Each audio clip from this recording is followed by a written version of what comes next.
I think we take disturbed, insecure thinking too seriously. And as a result, we kind of have a bit of a phobia about it. Yeah. So the natural inclination is get rid of it, get rid of it. It's not like a fear of spiders.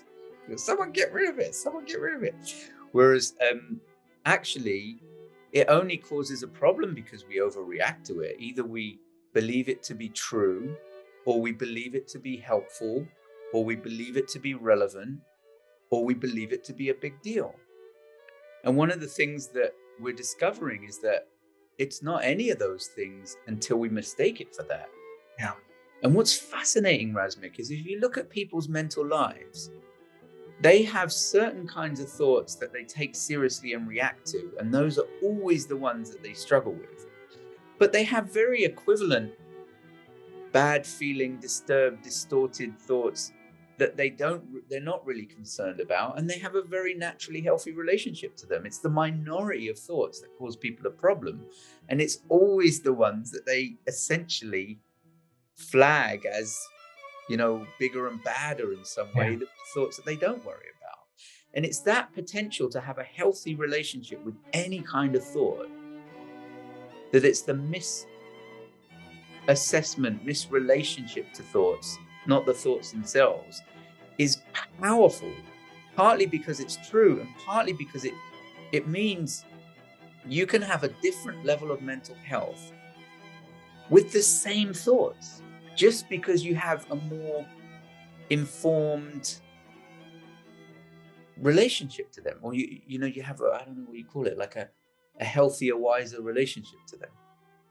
That's beautiful. And I think that speaks to a very big, let's call it a pitfall or of psychological or a spiritual path, because I think it has become too common to think that we have to negate or reject any negative experience. And I think Sid's teachings clearly demonstrate that you can have that and not mind it. And that's going to be so much more powerful. Hello and welcome to Brand New Thought. I'm your host, Razmik Sargsyan, and I'm super grateful and excited to be featuring Dr. Aaron Turner. A lot of my listeners are definitely familiar with Aaron, but for those of you who don't know Aaron, he's the co-founder of One Thought and a founding member of the Three Principles global community. And in fact, the president of the board of directors, right? Yeah, currently, yeah. Beautiful.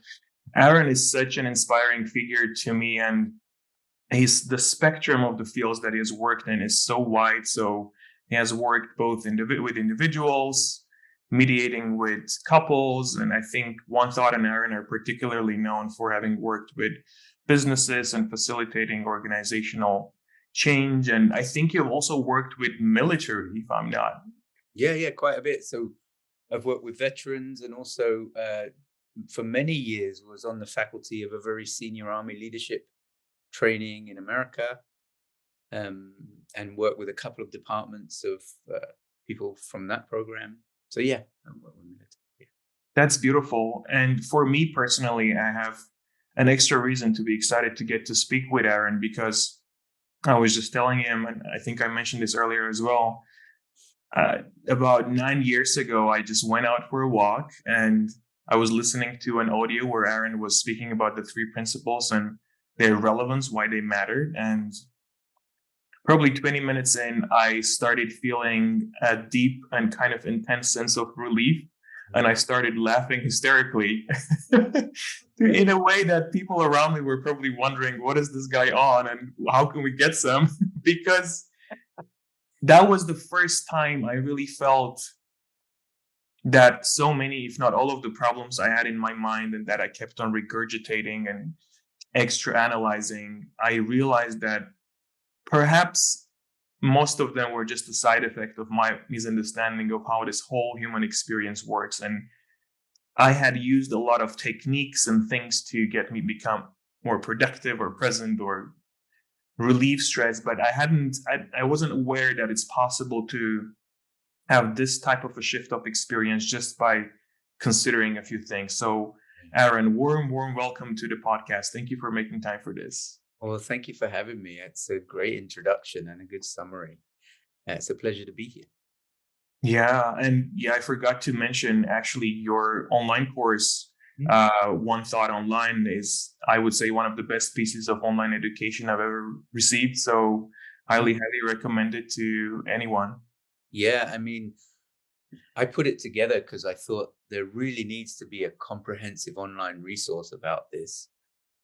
And it took 2 years in the design and making, and it's really been heartening to see the feedback. I think, like you said, I think the idea was to record it so it was high quality. But what we found from the feedback is it does seem to be impactful and engaging for people. So that's just been wonderful to see. It's really nice to hear It that is. you It has say been that. very impactful, and I want to definitely dive into why it has been impactful. Impactful. Maybe like a good first question to begin with is, so we can say that the three principles, their superstructure is, they're not tips. They're not. It's not a premeditated process for anyone to complete. Yes. We can compare it to axiomatic truths, like truths within a certain discipline. Hmm. So the question would be, and this is not the most common psychological path or a personal development trend. So why would gaining a deeper appreciation about how the mind works be interesting to anyone who's seeking a positive transformation? Yeah. Well, here's the irony, Resmik, is because of the way we think about change and development, right? So the current frame of reference is that there's something wrong with you, or there's something that could be better about you. And if you don't change it, it's not going to change. So the current model is we are the way we are for whatever reason, conditioning, genetics, nature, nurture. So for whatever reason, we assume we are the way we are. And the underlying assumption is the way that we are is very stubborn and recalcitrant. So we don't change on our own. It takes a lot of work. You work really hard. If you're lucky enough to get some change, which is not significant usually, you also have to work to maintain it because everything is against you in the change. So there's currently an intervention assumption in the way the world thinks about change. So what we've discovered and what I've seen based on the insights of Sydney Banks and the work I've done over the past, I guess, 20 odd years is that there's a huge potential for positive change that literally doesn't require any intervention and can be profound with no effort. Now, the problem is people aren't interested in that because, given their current understanding, it sounds ridiculous. So I'll work with companies or HR directors or even individuals, and I'll say, look, you have a potential for a much higher level of well-being, much higher level of competence, and it won't take a lot of effort. And they'll say, okay, what are the techniques? And I'll be like, well, it doesn't require techniques, actually. It's more of an uncovering than an application. Now, because of the model they're operating in, they think I'm an idiot. They know better. They know that that's not possible, right? So a lot of times they just dismiss me out of hand. So in order to talk with them about that, I've had to kind of explain how and why that's the case. And it's really, really very, very, very simple. There is a blind spot in our understanding of ourselves and the way that we experience and engage in life. And that is, we operate in and through, now these are just my own words, but we operate in and through our state of mind or our level of clarity, right? So, for example, when you walk out of the door, you see a world that is presented by your state of mind, right? If you're insecure and rushed, you see a world that you don't have enough time, and oh my god, the bus just went by, and why are people so slow? And if you have a very clear state of mind, you're naturally going to feel at ease, have clarity, not have agitation, and you're going to see a different world. Like sometimes people say, "Wow, the colors are brighter," or like uh, I notice things in my neighborhood that I never really noticed before, and that's because we're at the effect of our state of mind. It affects our feelings. It affects our logic, it affects our perception, it literally affects what you see in front of you, and it's changing all the time. But because we don't see it, we're the hapless victims of it.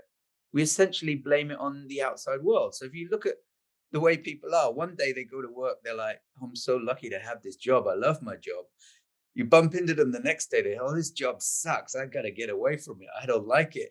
And it's happening everywhere. Like, it's happening in their relationships. "Oh, my partner's great. Oh, I hate my partner."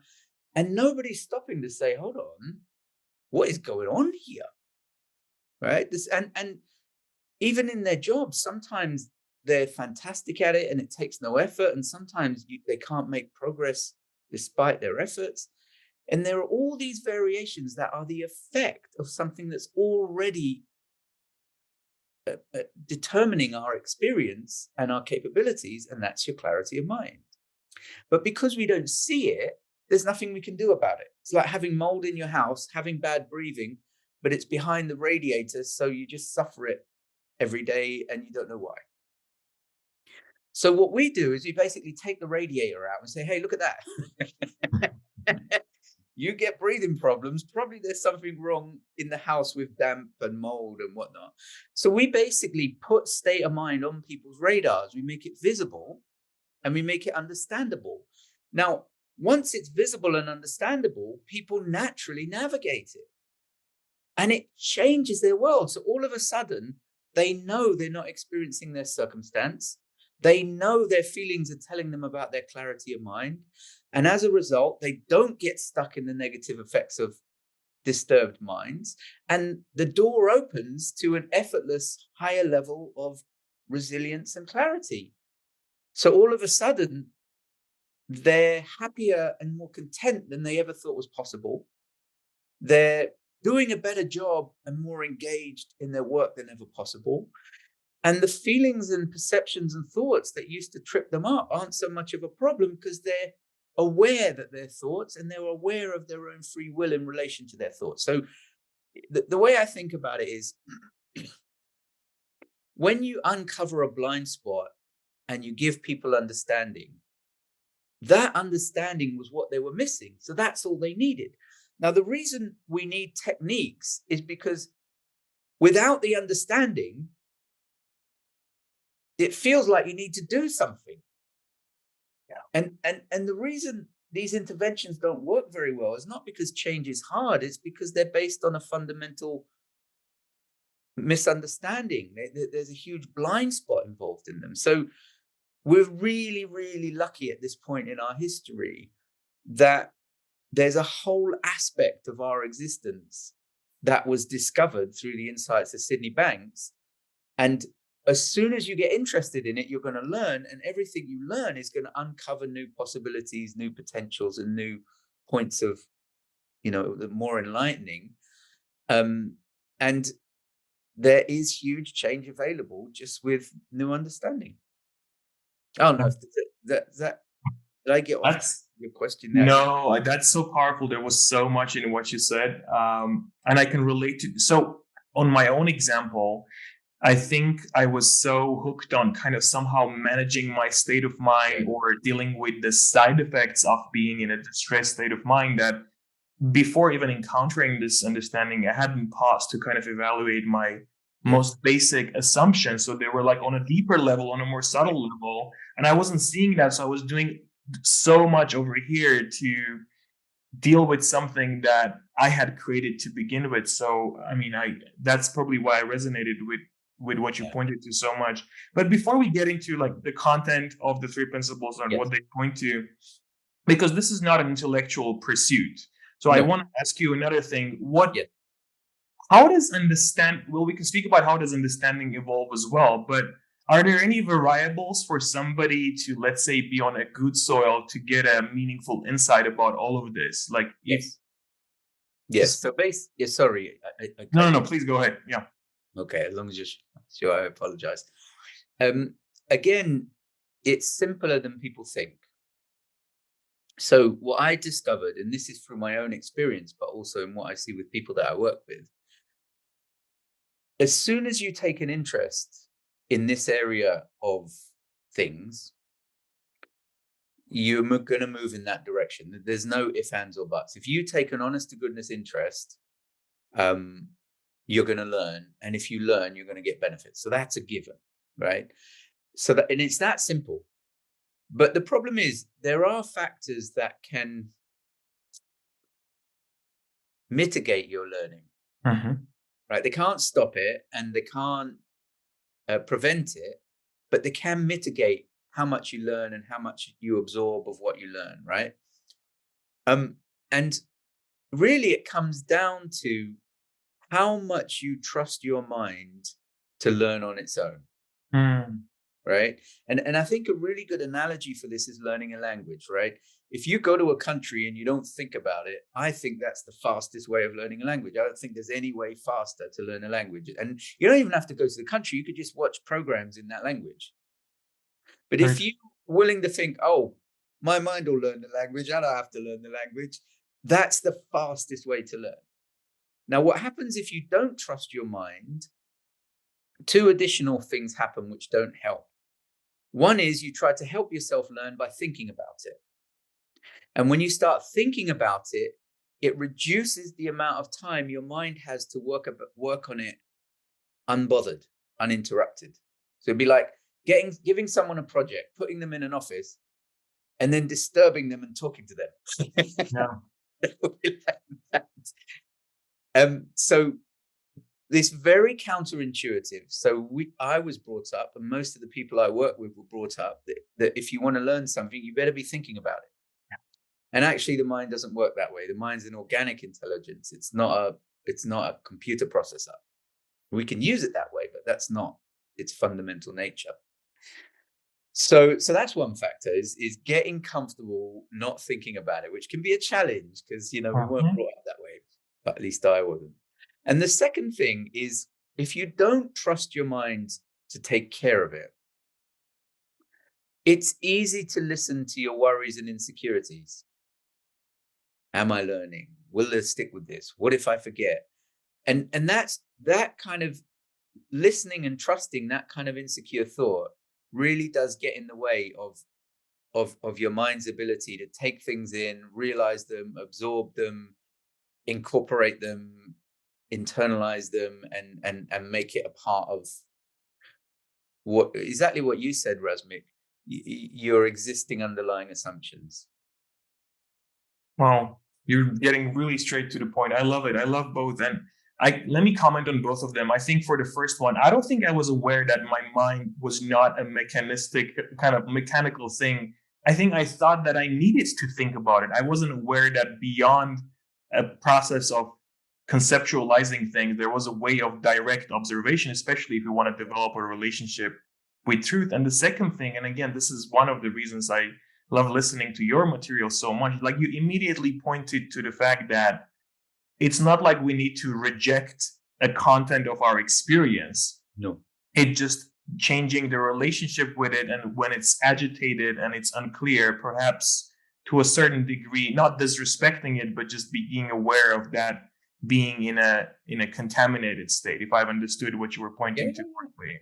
totally. I think you're right. It's like I think we take disturbed, insecure thinking too seriously. And as a result, we kind of have a bit of a phobia about it. Yeah. So the natural inclination is get rid of it, get rid of it. It's not like a fear of spiders.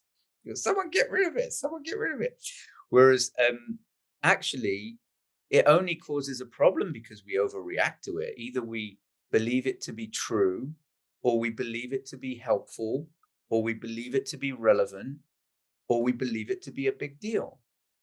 And one of the things that we're discovering is that it's not any of those things until we mistake it for that. Yeah. And what's fascinating, Rasmik, is if you look at people's mental lives, they have certain kinds of thoughts that they take seriously and react to. And those are always the ones that they struggle with. But they have very equivalent bad feeling, disturbed, distorted thoughts that they're not really concerned about, and they have a very naturally healthy relationship to them. It's the minority of thoughts that cause people a problem, and it's always the ones that they essentially flag as bigger and badder in some way Yeah. than the thoughts that they don't worry about. And it's that potential to have a healthy relationship with any kind of thought, that it's the misassessment, misrelationship to thoughts, not the thoughts themselves, is powerful, partly because it's true and partly because it means you can have a different level of mental health with the same thoughts, just because you have a more informed relationship to them, or you have I don't know what you call it, like a healthier, wiser relationship to them. That's beautiful. And I think that speaks to a very big, let's call it a pitfall or of psychological or a spiritual path, because I think it has become too common to think that we have to negate or reject any negative experience. And I think Sid's teachings clearly demonstrate that you can have that and not mind it. And that's going to be so much more powerful. I've fallen, and I would say I still keep on falling into that pitfall every once in a while, like just really not remembering that it's absolutely possible to have disturbed thought and not do anything about it, not mind that. And I feel like every time, even if I'm using the most, let's say, intelligent or there's social proof about these techniques, I try to amend it and change its content, and I just innocently prolong its life. Yes, because if you look at it, in my experience, Rasmik, the time when we really want to do something about our thought is when we're already taking it too seriously. We've already reacted to it. We're already Yeah. bothered by it. We've already given it relevance and credence. And once you've done that, it's too late, you know? So sometimes people basically ask me, how do you get rid of a thought that you're preoccupied with? And it's like, you can't do that. You can change your mind about how preoccupied you want to be about it, but once you're preoccupied by it, there's nothing you can do. Yeah. That's powerful. It's like misunderstanding. Like it's the same with decision making. I think when we're in a lot of disturbed thought, we may innocently believe that now there's a necessity to make a decision so that the stress goes away. But Yes. in fact, the feeling points to the lack of capacity to do anything about that. Right, exactly. That's really right. And that's one of the many, many benefits of looking in this direction, is you start to see, oh, of course I can't see clearly if I'm not in a clear mind. Of course. So then you start to question, why would you be in an unclear mind and think more? Like, like, in what reality does that make sense? And let's say you do it, at least you know not to expect anything from it. Yeah. Let's say you're in an unclear mind, you're thinking more, that's fine. But to expect to get clarity out of it, like that's very always going to be frustrating and confusing. That's so powerful. It's funny how you can spend a day when you're still experiencing some stress, but it's like, oh, whatever. It's just this is how Yeah, it is, and you don't yeah, make a deal out of it. yeah, And for the lack of a better way to ask this question, would you, for somebody who's wondering what the hell they're talking about, what are the three principles? Maybe you can just give your yeah. short overview of each of them and how do they work together to, how can our understanding of it inform our, our relationship with what we experience? Yeah. Well, I'll try. I mean, it comes out, sometimes it comes out better than others. So yeah, bear with me. You can ask me questions if it's confusing. So without the principles, it looks and feels like we're seeing and dealing with an objective external reality, right? So if you feel bad, it must be something out there wrong. I mean, I'm simplifying and generalizing, but Yeah. just to make the point. Now, what the principles point to, I would say, is firstly, we're not experiencing an external reality, we're experiencing our mind. Now, Hmm. when you first say that to people, they say, well, that's freaking ridiculous. If I got a lot to do at work, of course I'm stressed. But when you actually step back and you say, well, what's more likely? Feelings are coming from my system or feelings are coming from an outside system? I mean, it's Mhm. pretty obvious. You must be feeling what's happening in you. I mean, it doesn't make any sense that it would be happening any other way. And the only reason I say that is to make that a more credible idea for people to consider. I'm not trying to talk them into it. So the first thing that the principles point to is we are experiencing our mind always and everywhere and nothing but our mind. Right? Now, the three principles, the words that we use, but don't get too caught up in this, is mind, consciousness, and thought. And mind, consciousness, and thought is just a way of appreciating aspects of the mind. They're not really supposed to be separate concepts. They're just supposed to be like, hey, we're experiencing our mind, and here are some fundamental things you might want to know about the mind in order to understand what that means, right? So the first thing that the principles say is if you're looking to understand how you feel and what you're experiencing, it's a red herring to look anywhere but your mind. So that's the first point from my perspective. And the more rigorous you can be about that, the more helpful it is, because as soon as you think you're feeling something that's happening outside your mind, you're going to be misled, right? So what does mind, consciousness, and thought point to? Well, um, I mean, consciousness points to the fact that we're aware of our mind. We're aware of what's happening in our mind. That's our awareness. Like whatever happens in our mind shows up in our awareness. And you say, well, what does awareness mean? Well, awareness means everything you're aware of, like what you see, what you feel. Like sometimes people will say to me, but Aaron, it can't be my mind because when I get anxious, I have physical sensations. Dude, yeah. That's in your awareness, right? So physical sensations are part of your awareness. Everything that you can feel, everything that you can be aware of, that's consciousness. That's your awareness. And that's an awareness of your mind, right? So physical sensations, emotions. Okay, fine. Let's assume that's true. And then thought points to the fact that there's this creativity that our mind has to formulate different kinds of experiences, right? You're experiencing the mind, which is a constant. Your awareness, that's a constant. But the creativity, the formulation, the coding of our thought is a variable, right? So I could be sitting here and my thought is showing me you and giving me things to say to you. And I kind of, now that I'm thinking of it, I have an awareness of the room, which I didn't a second ago. Now, if a thought pops into my head about, oh my God, I forgot to, I don't know, whatever, and I start thinking about that, you could be talking, but I won't hear you, right? Because I'm aware of what my thought is doing.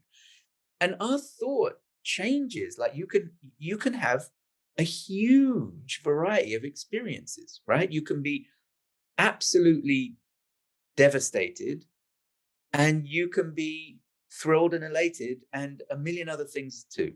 And that's the ability of thought. So we're experiencing the mind through this varying creativity of thought.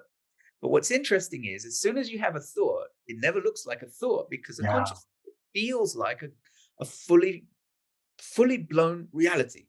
So when I'm stressed and panicked about having lost my keys and I'm rummaging through the house like a mad person, and Leela says, well, hey, you don't need them till tomorrow afternoon. Do you think you're taking this too seriously? I don't say, oh, yeah, good point. Why didn't you say that earlier? I will absolutely if I listen to that thought, I'll bite her head off and say, you don't understand it, because it doesn't feel like thought to me. But a minute later, I could feel like, oh, I've looked everywhere. There's no hope. And anyway, I don't need them till tomorrow afternoon. So thought makes this experience of our mind very tricky because it creates very different outlooks of reality. Like Sydney Banks talked about it like a paintbrush, like you're literally painting different realities moment to moment. Now, that might sound ridiculous, but once you start to get curious about it, you'll see it's true. It's shocking. It's absolutely shocking. You can get really mad, really angry. It's the most important thing in the world. And when that thought drifts away, sometimes it's hard to imagine how you could possibly have been so upset and what it could have been about. Right. So it just shows you that we're living in this creative sometimes people call it illusory experience of thought brought to life by our senses, right? Now, when you tell that to people, sometimes they're like, well, that's a bit nihilistic, isn't it? So there's no meaning in life.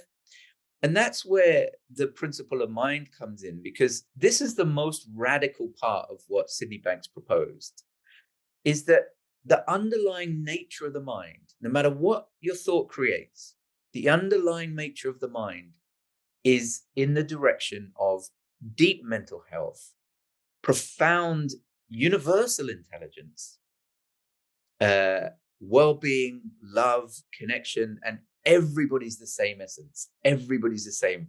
We have different personalities, we have different IQs, but we all have exactly the same fundamental nature.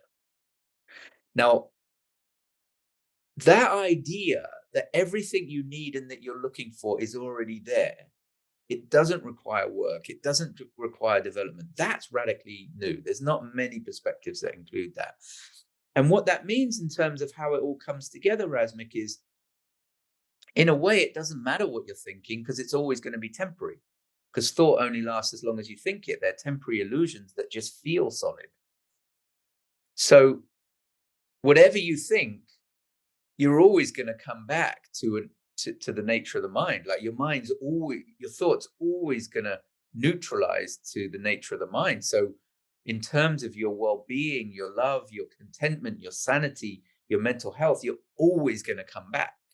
And I see that with people that I work with that have had clinical diagnoses. In the course of talking to them, there are always times where they're mentally healthy and asymptomatic. Now, they don't always notice that. They don't always appreciate that. They don't know that that means underneath all the thinking, they're perfectly fine.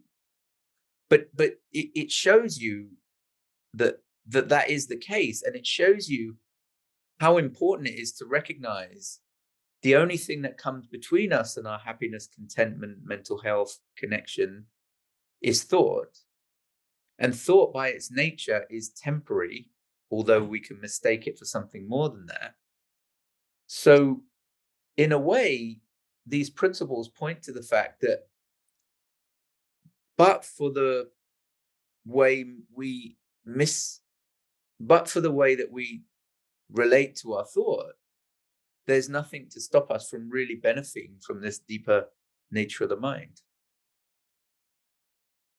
That's beautiful. I always find it so interesting how meditative and how even relaxing it can feel just to sit with this type of a pointer and truly consider it. I think it's very interesting. And let's speak a little bit more about the principle of thought. I think, like for example, from your online course, like one thing that I started paying attention to right after your course was, well, what is it that makes us miss? Why can't we see the effects of principle? Why is it so powerful that we always, once we're in it, it's very easy to forget about the fact that we think. And you mentioned a few things that I just want to reiterate that I think are so important. One of the first ways that this understanding benefited me was, first, I just came to terms that, well, thought is going to always fluctuate. So I'm always going to have this different experiences. And first of all, that means there's nothing wrong with me. And that not only do I not have to kind of make it constant, but there's no even sense in doing that. So it's very simple, but I think it's very important for people to appreciate. So speak a little bit more about that, and how come thoughts are so powerful that we always get trapped in the content Yeah. of it. Yeah. Well, it's interesting you say that, Rasmik, because in developing that online course, what I really wanted to do is distill what are the key nuggets that make a difference. Like, what is it people need to know to be better equipped to navigate through this very uh, potentially confusing system? Yeah. And what I came to in terms of what you're asking is, in terms of understanding thought, there's the experience of it on the one hand, Mhm. right? So it feels one way, but it's actually another way. And that's why people talk about it as an illusion. So if Mhm. you think about optical illusions, They're things that look one way, so like those two lines with different ends, and you say which line is longer, and they're actually the same length, but they always look different. Like the illusion is they look different than they are. Now, if you don't know that you can't trust the appearance, you always fall for the illusion, always, right? But if you know there's an illusion at play, it still looks like one's longer than the other, but Yeah. you don't fall for it because you know it's not the way it looks, right? Now, the challenge of thought is it's not the way it feels. It's never the way it feels, and it never will be the way it feels. Because when you have a thought, it always feels like it came from the outside and that there's something significant, tangible, and real going on. That's what it feels like, Yeah. right?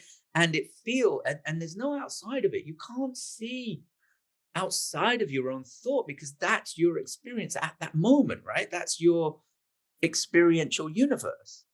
And so when we have a thought experientially, it feels completely different than it is because the way it is it's completely made up. There's no external objectivity to it whatsoever. It's just a version of reality, right? It's not real or solid or tangible because it's actually just made of our creative mental energy and there's nothing holding it in place whatsoever. So it's like a cloud. And you have this, this contradiction where it feels one way, but it's actually totally different. Mhm. And it's the willingness to consider that there's an experiential illusion that frees you from having to take the experience of it as a guide to the way it is. Because if you take the experience of how real and serious it feels as a guide to the way it is, you live in the illusion as if it's real. And that's how you get trapped. Yeah. It's the ability to consider, well, it feels this way, but what if it's not? What if it's a complete trick of the mind and everything you feel feels real, but is actually just the effect of a thought that in its nature it is transitory, fluctuating and insubstantial. It's just energy. It's not solid.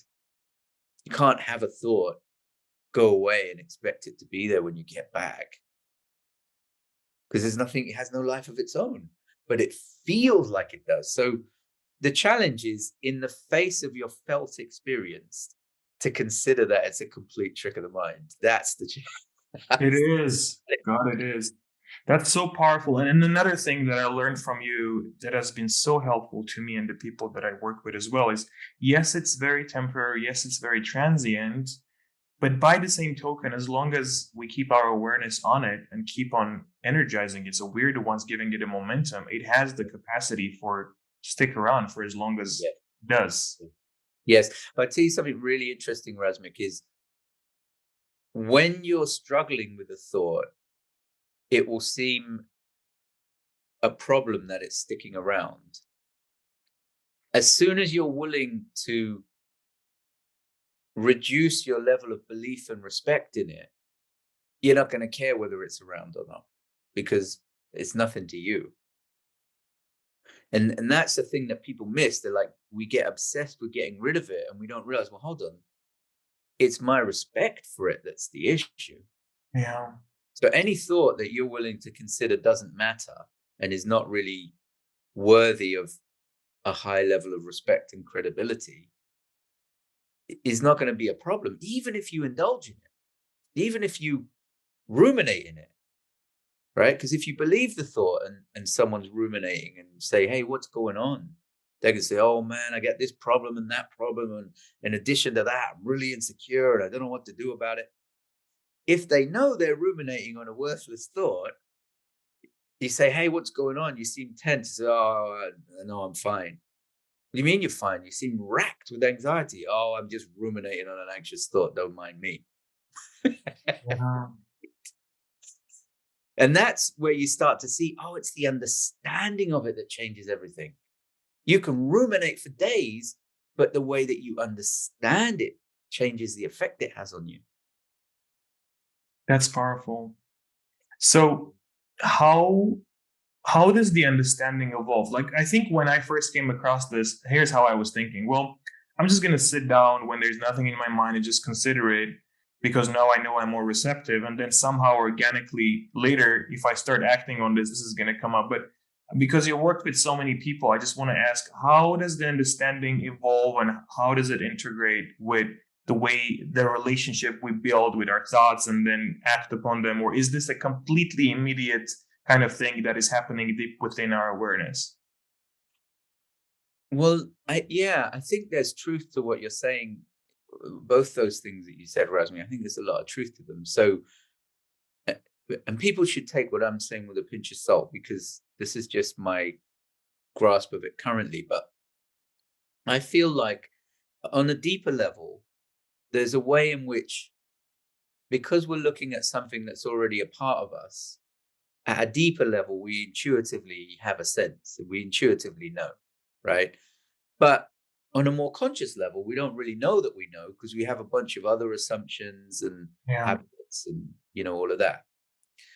And to me, what's made sense is to get just to get interested in a fun way. Like, Mhm. what if? But that's the way I've approached it. Like, what if my mind is perfect, but for the disturbed thoughts I take seriously? What if? What if? What if the disturbed thoughts don't matter at all because they're just thoughts? What if? And to just wonder about that, like, wow, what if? Not to think too much about it, not to argue with myself, not to try to get myself to understand, but just to consider it and to play with it. Like if I'm insecure, I say, well, what if this is thought? Huh, I don't have to worry about it. Hmm. All right. Well, what if I do that? Okay, let's try it. And then you start to discover in a fun way. I think interested, curious, playful, with that background assumption that if something's true, it'll become obvious. Mhm. Doesn't require you to conceptualize it. If something's true and you're interested, you'll start to see it. I remember I went to a talk many, many, many years ago, and one of the speakers kept saying, "Oh, we are the principles," and I was like, "That's so outside of my understanding. I don't even know where to start with that. I don't know what he's talking about. I wish I did, but I don't know what he's talking about." And rather than dismiss it like, "Oh, well, I don't agree with that. I don't think we are the principles," it was like, "I'm interested. I'm interested in. I'm interested in that." I was just curious about it, and I didn't know where to start because it made no sense to me. I was just curious about it. I just left it alone. Like, I wonder what he means by that. And the thing is, anything you do like that, any question you ask like that, because there's an inbuilt intelligence to the mind, and it's basically your intentions behind it, you're going to start to see things for yourself. So you can have a bit of faith that if you're curious and interested, you're going to start to see things because we're suggesting what we're talking about is already true. It's just a bit camouflaged by thought and by the fact that we're talking about our own experience, so we're quite close to it. But actually, if you get interested in it, you're going to start to see what's already true that you just hadn't noticed before. And that's how I started learning Rasmic. I was paid to do research around this, and because I was researching it, I was interested in it, even though personally I wasn't interested in it at all. But I started to see things about my thought that were too quick and habitual for me to have ever seen before. I wasn't trying. I didn't want to, but I think it was the unavoidable consequence of taking an interest and understanding something that it started to become visible to me. And I think if people have a bit of faith that that's how it works, they can get curious, enjoy it, and then they'll naturally see the benefits.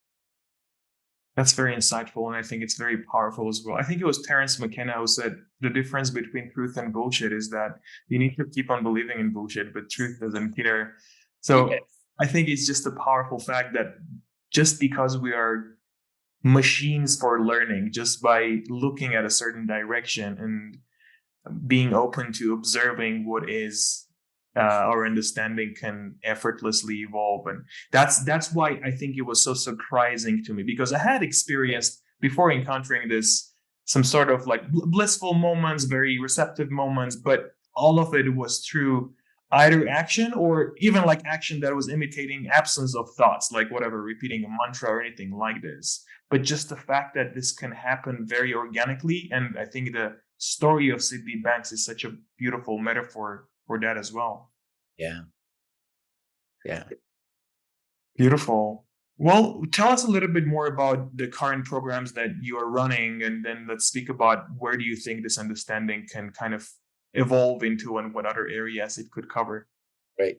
Well, so currently we have three programs that we offer outside of the companies we work with. Um, One is for the public. So we have an open registration that is based on the online video course, but we have live webinars for people to discuss the key points. So we give them a guide to what videos to watch, and then we get together with them on live webinars and we talk it all through.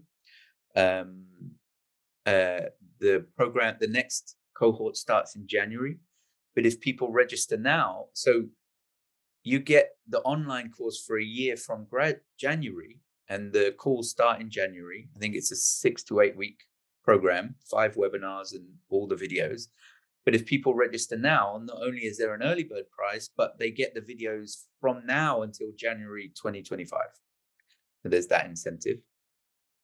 So if you're Beautiful. a member of the public and you want to learn with me and see the online course, that's a great way to go. And then we have two programs for people that want to do this work, because I've, over 20 years experience, and I like to be able to share what I've learned in terms of being impactfully helping others with other people. Um, and the first one is for people that aren't already doing this work and want to get a feel for how are the principles of foundation for helping other people. And that's called the Foundations Program. It's 6 months long. It starts at the beginning of October, and you can find that on onethought.com under Practitioner Programs, Getting the Fundamentals. And then the second one is one I do myself, which is once you're working with people, how do you develop your impact? How do you learn to learn from your work? So this program is for people that are working from the principles. They could be coaches, therapists, consultants, community teachers. And it's a chance to learn with me for a year. So each month, I post recorded client sessions. So you get to watch me work, essentially sitting in with me. And sitting in with people is something I learned a tremendous amount from, because you're learning by osmosis rather than training. So that's why I wanted to provide that for practitioners. And each month we have a webinar to talk through those sessions and to talk through the issues that are happening in with the clients of the people in the group. And we get to talk through kind of the deeper dynamics of the kind of work we do. So it's a year of development, sitting in and learning with me. And that's called the Practitioner Development Program. And that starts early September. Beautiful. I mean, I've only taken your online course and spoken with you in 3P conferences, and it has been so foundational, even if they were not for practitioners. So I can definitely recommend it. And what you said prompted another question. What do you think is most misunderstood when it comes to sharing this understanding or building any sort of a practice with this understanding? It's interesting, Razmik, because it's what we talked about just before we got on. The main problem, and you would be shocked how much it exists, is for people using anything other than the principles to try and help them work with their clients, to have more impact, to get clients, to deal with the challenges they face with their clients. So instead of seeing, oh, it all comes down to my relationship to the clarity and intelligence of the mind, and through that the other person's understanding of these principles, they think about how to do it and what's the best way to do it. So they thinking about principle based work in a way that's not connected to the principles themselves. Hmm. So they're thinking about it as an approach rather than a complete foundational framework. And that's very, very common. So that's why we only do those two programs. The foundations program is you need to understand how the only thing you need is an understanding of these principles. And the more advanced program is once you're seeing clients, don't forget, if you get stuck, you have to come back to these principles. Mm. So then you have a very organic learning. It's like you reach the limits of your understanding, you get stuck, you go back to the principles, you learn something which gets you unstuck. So you have this very natural, organic, evolutionary part of the work. Just like, it's kind of like weight training is, the weights you're doing get easy, you add the weight. So it's like you start to struggle in your work, you go back to the principles. No. And once you do that, you're going to have an endless learning growth because you're always going to be limited by the holes in your understanding, but you're always going to be able to fill those holes if you're willing to just go back to the same thing and look at it in a deeper way.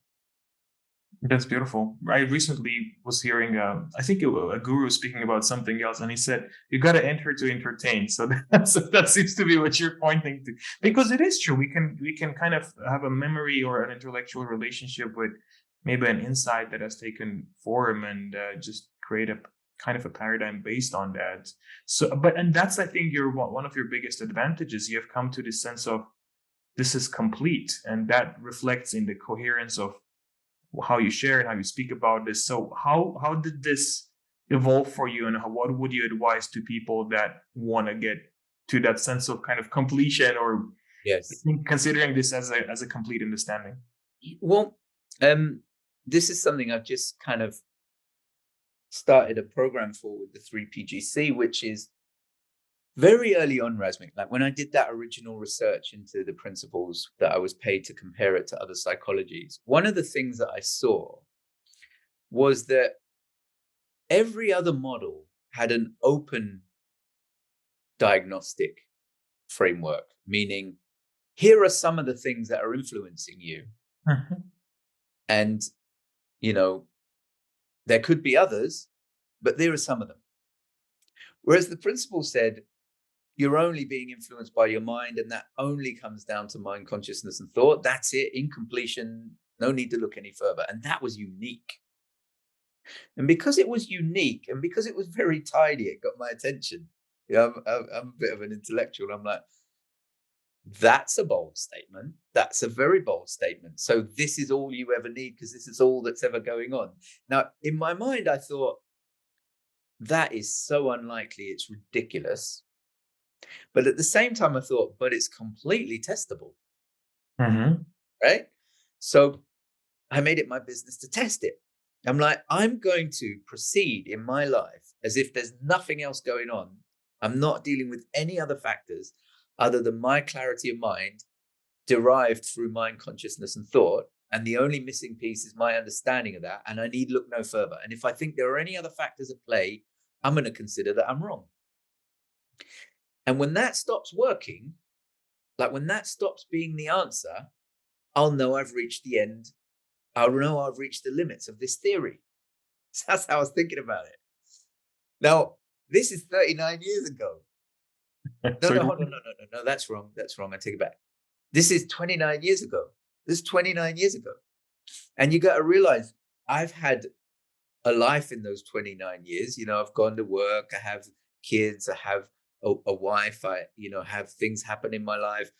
And also, this is the work I'm doing with my clients. So this applies to all of their problems: sales, mediation, companies, stress, conflict. I mean, you name it, illnesses, bankruptcies, everything.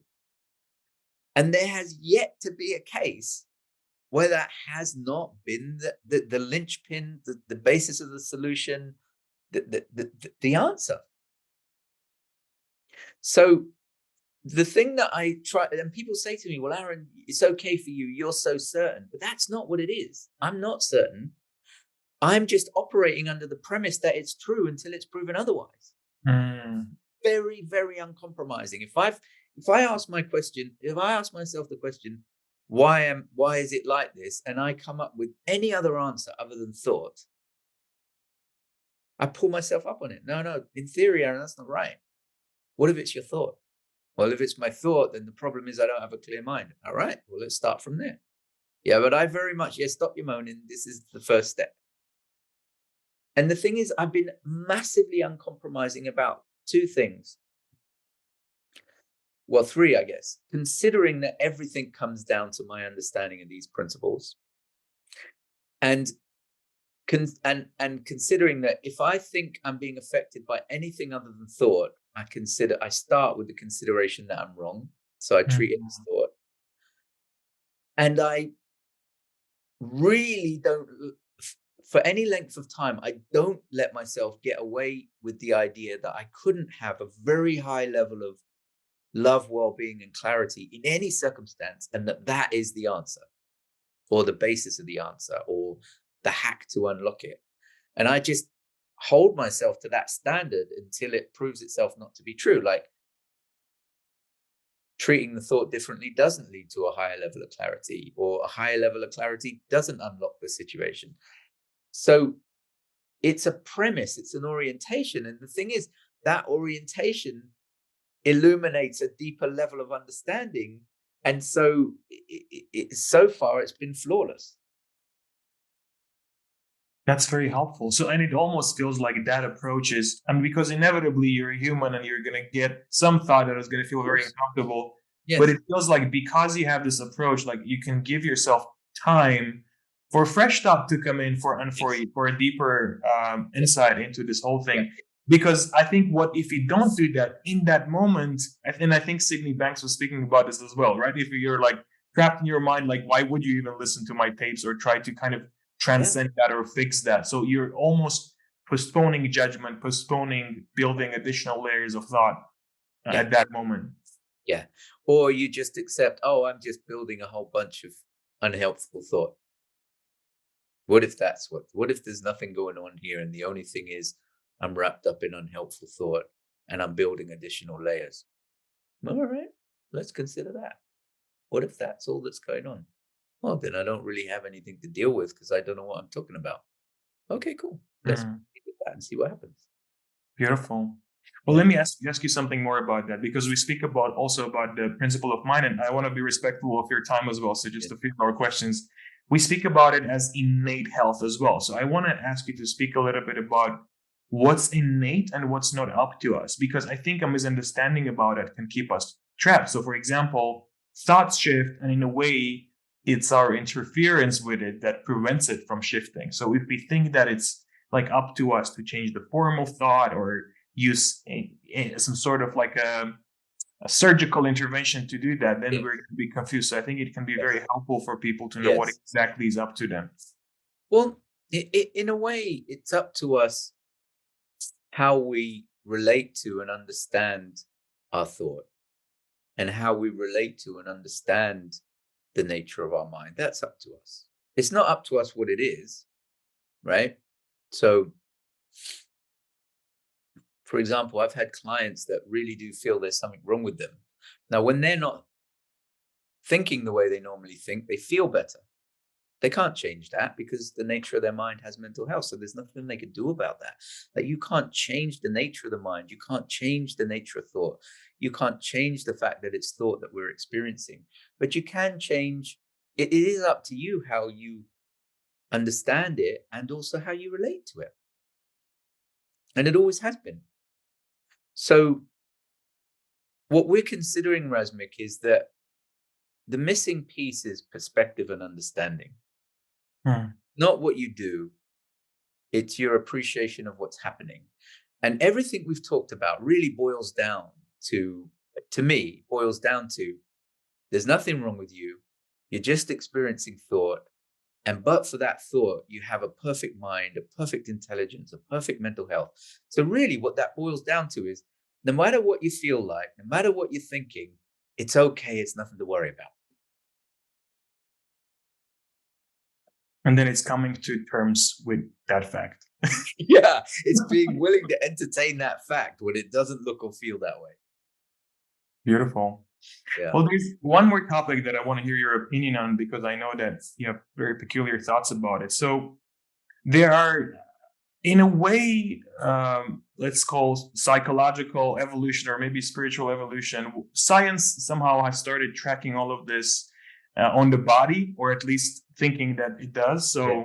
maybe looking at brain coherence or Yeah. any other like manifestations of this. So what do you think about any type of a premeditated experience, whether it's like a meditation or anything like that, that can create some sort of at least a temporary receptive state? And do you think that that's going to be long term helpful in terms of the overall evolution of our collective consciousness, or is it purely up to understanding? But then again, how does the understanding kind of keep on evolving? How can we create a good relationship with all these different techniques and maintain the simplicity of our awareness at the same time? Well, I can't take too long on this, I'm afraid, Rasmik. But w- I would go back to what we said. To me, understanding makes the difference, right? Because it's the way we understand the relationship between mind, thought, and consciousness that determines how wrapped up and preoccupied we are with our thought, which determines to what degree we live and operate in a more meditative state, Mm-hmm. which determines the level of psycho-spiritual evolution we live in, right? Now, to me, meditation, the power of meditation has two productive influences and one potentially very detrimental one, right? Now, the productive interventions is firstly, because it's a time where people sit down and change their relationship to their thought, they basically put aside their commitment and interest to their thought. So they live in a deeper, freer, more meditative state while they're meditating to the degree that they do that, Mm-hmm. right? So, the first benefit of meditation is it gives people a break and a reset. Mm-hmm. If you meditate once a day, you're only going to get 24 hours worth of crazy. Right? It's not going to build up on you if you had 3 days, right? So that's a benefit. It's more of a mitigating benefit than an Yeah. evolutionary benefit, but it's a benefit, Yeah. right? Now, the second benefit of meditation is it's educational. Meditation is a microcosm that highlights the way the mind works. If you listen to your thought, you get wrapped up and it pulls you into the state of the thought, not a state of a clearer mind, which you could more call a meditative state. But it's very easy and totally up to you if you put your interest in your thought aside and the thought, no matter what it is, just drifts by and your mind deepens. Now, if you see that as a complete microcosm of everything you're up against in every moment of the day, you will learn, you will develop, you will evolve. Now, the reason that doesn't happen when people meditate is because instead of seeing it as an example of the way thought works in principle, they think it's the technique. Yes. And so the belief in the technique stops them learning about the mind. So they never learn anything. It's completely unevolutionary. So instead of thinking, oh my God, I'm listening to my thoughts too much, I got to step back the way I do when I meditate, they think, oh my God, I got to meditate. No learning, no evolution. And so it really highlights how understanding is the key part. You take someone that's meditated every day for 30 years, and in a way, they're none the wiser about how that's happening when they're stuck in traffic. And you're like, wow, wow. I love that. I love that. And I can testify to so much of what you just pointed to. Instead of maybe that experience becoming an invitation into thinking about, well, why is it that we felt that sense of relaxation to begin with? Can that be replicated organically, very ordinarily at any single moment? We can get attached to even the most uh, innocently designed techniques. Thank you for sharing that. Pleasure. Well, is there a question that you wish I had asked and I haven't asked yet? Um, Not that I can think of, and I have to apologize because I'm kind of up against it time wise. I think there's somebody that's been waiting 3 minutes for me. So I No, thank you so much for being generous with your time. It has Oh, been no, not at such all. a pleasure to get to speak with you. Well, it's been really nice speaking to you. I love where you're at. I think your perceptions, your learning, your questions have just been great. It's been a real pleasure. I wish I wasn't in a series of 1 hour slots. Well, hopefully we'll get to speak again. I And love that. Yeah. Thank you guys for listening. I'll make sure to include Aaron's website in the description. Go check out his website, check out his online course. You can learn more, find more resources on my website as well. So thank you for listening, and I'll be back with another episode soon. Goodbye.